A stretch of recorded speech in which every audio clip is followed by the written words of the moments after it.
The slap echoed through the international terminal at Chicago O'Hare like a thunderclap.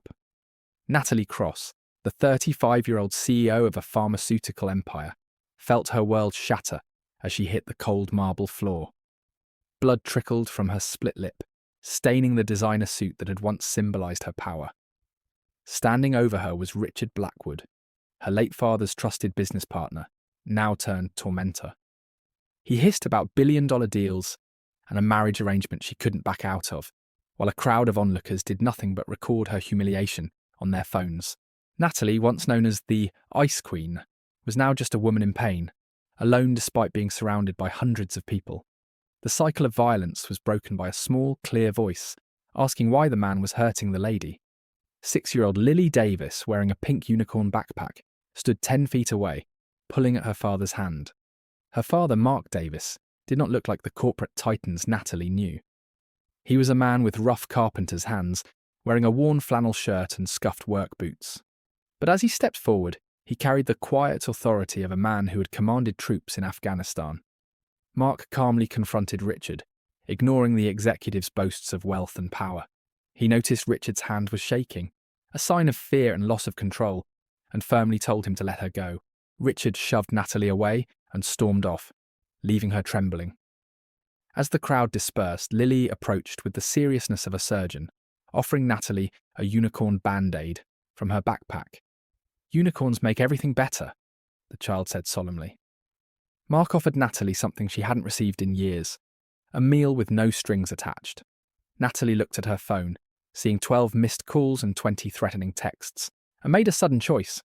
She turned the device off and followed the stranger and his daughter to find some fancy mac and cheese.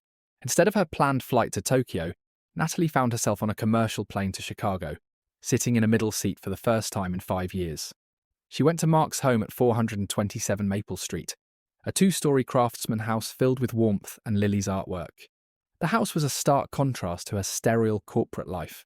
Mark, who had lost his wife to cancer 3 years prior, lived a simple life focused on his daughter and building affordable housing. In that small house, Natalie learned the most valuable lesson of her life: how to breathe. Lily taught her a special forces technique Mark had used: breathe in for 4 seconds, hold for 4, and exhale for 4. It was a revolutionary way to handle the suffocating pressure of her past. However, the past wasn't finished with her.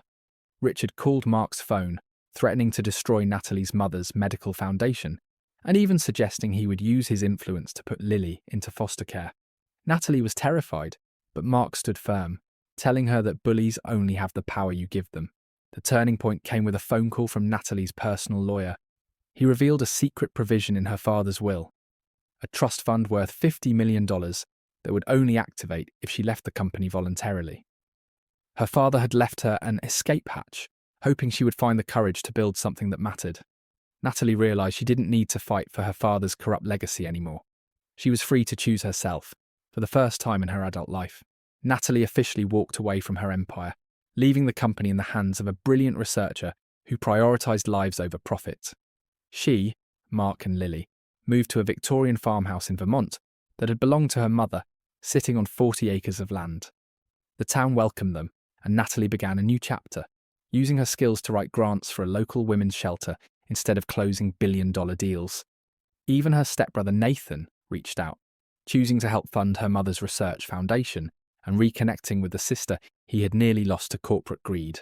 Their new life was solidified on the winter solstice, as Natalie and Mark were married in their backyard with the mountains as their witness.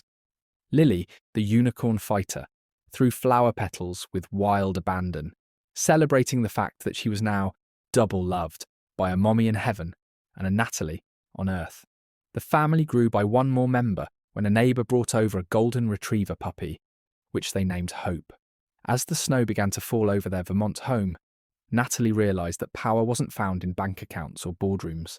Real power was the choice to stand up for someone, to offer a band-aid to a stranger, and to find home in the arms of those who love you for who you are, not what you own.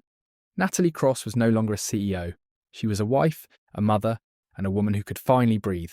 If you found this story of courage and transformation inspiring, please give this video a like and subscribe to our channel for more. Leave a comment below telling us Would you have the strength to walk away from billions to find your true self? Your support helps us bring more incredible stories to life.